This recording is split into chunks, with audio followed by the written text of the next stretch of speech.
문의 준 것 중에 이제 화학 문제는 이온화 에너지에 대한 자료이다. A에서 C는 각각 O, F, 플로린, 나트륨 중에 하나다. 이렇게 써 있고요. 제1 이온화 에너지분의 제2 이온화 에너지 상대값이 써 있고, 일단은 A, B, C가 뭔지 알아놔야 되는데, 제2 이온화 에너지가 갑자기 커지는 게, 그러니까 원자과 전자가 하나인 나트륨이죠. 여기 잘 그려놨는데, 탄소, 질소, 산소, 플로린, 네온, 나트륨 요 순으로, 이거는 지금 제1 이온화 에너지 그래프죠. 근데 제2 이온화 에너지가 되면 위치적으로 나트륨이 지금 전체 전자가 11개가 있고, 지금 두 번째 주기에 세 번째 주기에 있던 전자가 하나가 떨어지고 나면 요 위치로 바뀌죠. 그러니까 나트륨 플러스가 되면 위치적으로 요 위치로 바뀝니다. 근데 이제 플로린 같은 경우에는 제1 이온화 에너지는 여기 있다가 F 플러스 1가가 되면 요로 이렇게 요 위치로 바뀌죠. 산소도 요 위치로 바뀝니다. 그러니까 지금 표시한 거는 제2 이온화 에너지를 생각할 때 써먹는 거죠. 그래서 아무튼 근데 이 위치가 이렇게 바뀐다라는 거지, 플로린 같은 경우에 여기 있다가 여기로 이렇게 떨어져서 그려 놓으니까 마치 제2 이온화 에너지가 더 작아졌다 이렇게 착각할 수도 있는데, 그런 건 아니에요. 제2 이온화 에너지는 항상 이온화 에너지는 1 이온화 에너지보다 2 이온화 에너지가 크고, 이게 3 이온화 에너지가 크게 됩니다. 자, 아무튼 나트륨 같은 경우에 제1 이온화 에너지가 작다가 제2 이온화 에너지가 되게 크게 되는 거야. 그래서 여기 이제 9.22로 표시되어 있는 애가 나트륨이 되는 게 맞고요. 그 다음에 플로린이랑 그 산소를 비교해야 되는데, 산소는 제1 이온화 에너지가 플로린보다는 작다가 제2 이온화 에너지에서는 플로린보다는 커져요. 그러니까 이제 플로린은 반대거든요. 제1 이온화 에너지는 산소보다는 크다가 제2 이온화 에너지 분자값이 더 작아져요. 아무튼 이런 거를 봤을 때 요 값은 산소가 더 크다라는 거지. 그래서 왜냐면 제1 이온화 에너지는 작은데 제2 이온화 에너지는 플로린보다 크기 때문에 그 값이 산소가 플로린보다 더 클 겁니다. 그래서 요 순서가 되고, 이거는 맞은 것 같은데, 원자과 전자가 느끼는 유효핵 전하는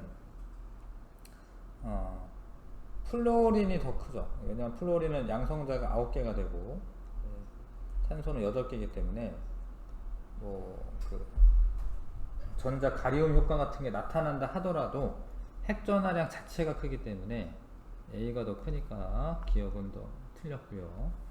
원자 반지름은 C가 제일 크죠. C가. 왜냐면 원자 반지름은 산소, 플로린, 네온, 여기 2주기고, 그 다음에 나트륨은 이제 3주기잖아. 3주기. 나트륨 뭐 이렇게 되죠. 그래서 플로린이나 뭐 이런 애들보다는 밑에 있는 애가 주기가 크기 때문에 크고, 근데 그거보다는 이쪽으로 갈수록 이렇게 커지죠. 왜냐면 핵전하가 작으니까. 이 같은 주기에서는 핵전하가 작을수록 전자 잡아당기는 능력이 약하니까 크기는 커지는 거죠. C가 제일 큽니다. 이거 틀렸고, 네온의 전자 배치를 갖는 이온 반지름이 가장 큰 것은, 그러니까 플로린도 네온의 전자 배치를 갖고 전자 2개 떨어지고 하나 붙어서, 산소는 2개 붙어서 네온의 전자 배치를 갖습니다. 나트륨은 하나가 떨어지죠. 그러면 이제 양성자 수가 제일 작은 산소가 제일 큰 겁니다. 산소가. 그래서 제일 큰 것은 뭐다? 산소가 지금 B니까, B다 써있네. B다 써있네. 그래서 디귿이 맞고 2번 그러면 됩니다. 그 다음에 이건 생명과학 문제. 자, A에서 C의 항원은 그림과 같으며, 자, 그러니까 이게 어떤 그 병원체야, 병원체. 뭐 아마도 세균이나 뭐 이런 걸 것 같아요. 예. 병원체인데 하나의 병원체에 항원이 두 개가 붙어 있는 거예요. 예. 병원체는 하나인데 항원이 두 개가 붙어 있는 겁니다. 그 그림을 잘 보면 이제 이 빼죽한 애랑 요거랑 그 기역 니은 항원이 붙어 있는 거예요. 그 다음에 비병원체에는 니은 디귿 항원이 붙어 있죠. 근데 얘는 디귿 항원만 있네. 근데 원래 이러던 애들을 약화시켜서 A를 약화시켜서 만든 백신이 있네. X는 A를 약화시킨 거야.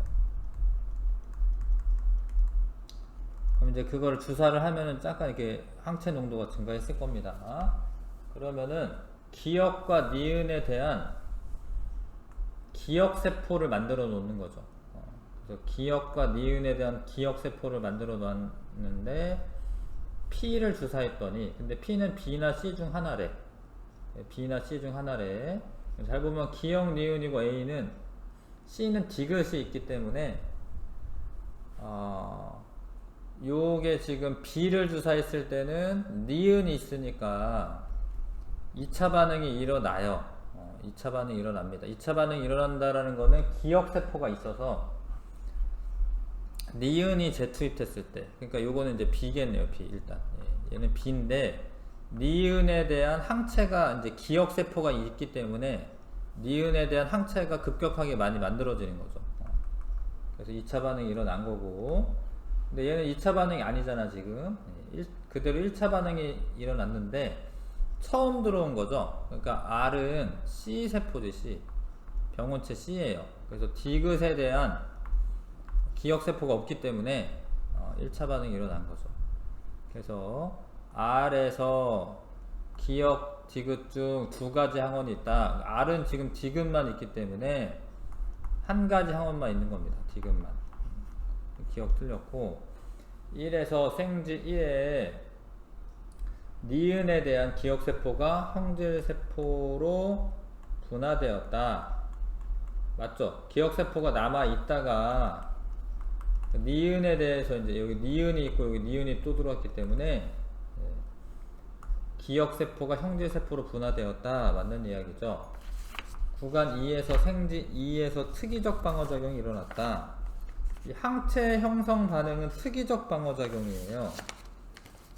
그 항원을 분석해서 그 항원에 맞는 항체를 형성하는 거기 때문에 생지 2에서 특이적 방어작용이 일어났다. 이거는 맞는 이야기죠. 그러니까 1차 반응이다 하더라도 항체 형성하는 거는 특이적 방어작용입니다. 비특이적 방어작용은 뭐 피부에 의한 것이나 아니면 뭐 어떤 점막에서 막는 거라던가, 그 다음에 뭐 식균작용이 일어난다던가, 뭐 이런 거는 이제 그 비특이적 방어작용인데, 이건 특이적 방어작용에 해당합니다. 항체를 형성하는 것 자체가 특이적 방어작용에 해당하는 거예요. 니은 디귿 해서 4번 고르면 되겠습니다.